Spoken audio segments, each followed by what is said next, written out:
उद्घाटित है बालेश्वर लोक महोत्सव। प्रथम संध्यारे कुमार बापी संगीत झुमिले दर्शक। लोककला और संस्कृति पर्यवेसित बालेश्वर लोक महोत्सव स्थानीय आईटीआई पड़िया उद्घाटित हो जाइछि। सौर विधायक माधव दड़ा एथिर मुख्य अतिथि भाव जोगदे उत्सव को उद्घाटन करथिले।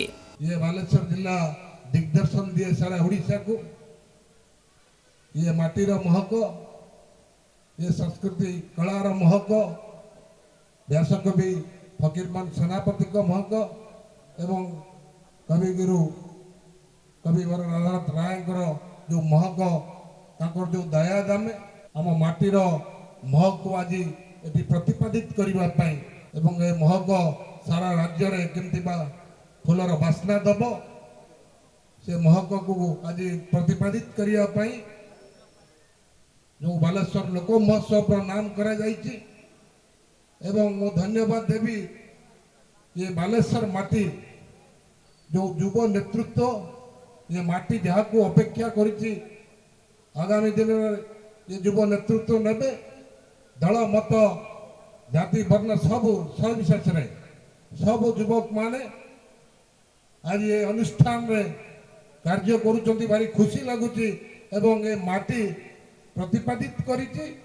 ये सारा ओडिशा को दिग्दर्शन सारा ओडिशा को बालेश्वर माटी दउतला आज भी ये उत्सव करी आज प्रतिपादित करिछि। उत्सव आयोजन कमिटीर सभापति असित कुमार दासंक पौरोहित्य आयोजित उद्घाटनी उत्सव में बालेश्वर उपजिलापाल अरविंद राजसिरके, जिला परिषद सभापति नारायण प्रधान, बालेश्वर पौराध्यक्ष सविता साहू प्रमुख वरेण्य अतिथि भाव जोगदे उत्सव माध्यम भाईचारा सृष्टि होता है मत प्रकाश करथिले। एहिभଳି कार्यक्रम भविष्यत उज्जवल उज्जवलतर हेबो बोली अतिथि माने आशा पोषण करथिले। पाग को नेकी आम एरिया रे प्रति वर्ष ये कथा हुए कि शीत समय जब आसे तेबे समस्ते मने रखती मुरारबाजीर जो बलिदान थिला। तो ये स्टोरी मु आपणा सामने रे रखुची।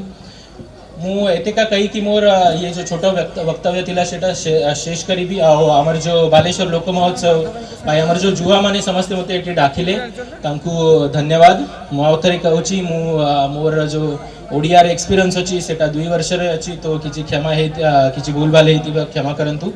बालेश्वर जिला एक कला संस्कृति एवं शिक्षार जिला जे कि से संस्कृति एवं कला को किभଳି भाबरे पुनरुद्धार करबा संगे संगे प्रतिटी ग्रामांचल जो बणमल्ली बण रे फुटी बण रे महुली जाउछु ताकू किभଳି सावटी से ए महोत्सव से मानकू किभଳି से कला संस्कृति पुनरुद्धार हे परिबो जो चेष्टा एवं ए अंचलर आर्थिक अवस्था को किभଳି सचल करबा ए जो प्रयास एवं मनोरंजन ता संगे संगे जो मनोरंजन कार्यक्रम करिसेंती एभଳି अनुष्ठान ये कार्यक्रम केवल जे जड़े व्यक्ति कि 10 जन व्यक्ति रो सहयोग रही न थाए। समस्त इच्छा समस्त भल पाइबा समस्त योगदान रे गोटे कार्यक्रम सफल होता है। मु आज से जिनसटा देखुची वर्षा सत्वे बहुत सुंदर भाव सुरखुर रे कार्यक्रम अनुष्ठित होछि।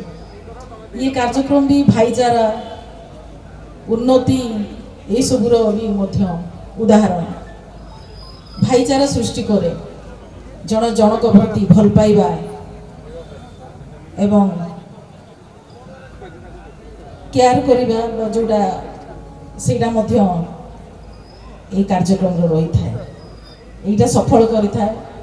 आ कार्यक्रम रो विशेष की जो माने बालेश्वर पाई बालेश्वर लोकंग पाई ए उत्सव कमिटीर चेयरमैन विश्वजित प्रमाणिक, कार्यकारी सभापति डॉक्टर श्रीमान श्रीचंदन, उपसभापति विकास कुमार पाढ़ी, जुग्म संपादक राजेंद्र कुमार पट्टनायक, कोषाध्यक्ष निशित कुमार बारिक, उपदेष्टा भागवत साहू प्रमुख मंचासीन होई कार्यक्रमर आभिमुख्य संपर्क में आलोकपात करथिले।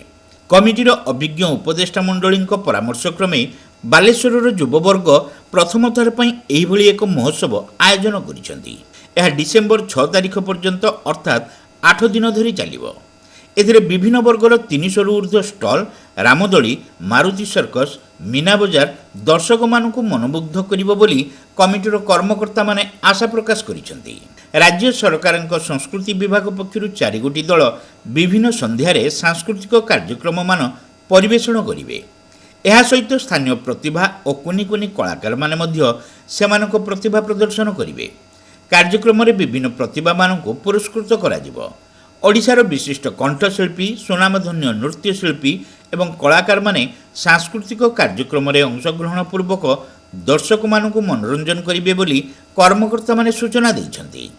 ପ୍ରଥମ ଦିନର କାର୍ଯ୍ୟକ୍ରମ ପରିଚାଳନାରେ କମିଟିର ସମସ୍ତ ସଦସ୍ୟ ସକ୍ରିୟ ସହଯୋଗ କରିଥିଲେ।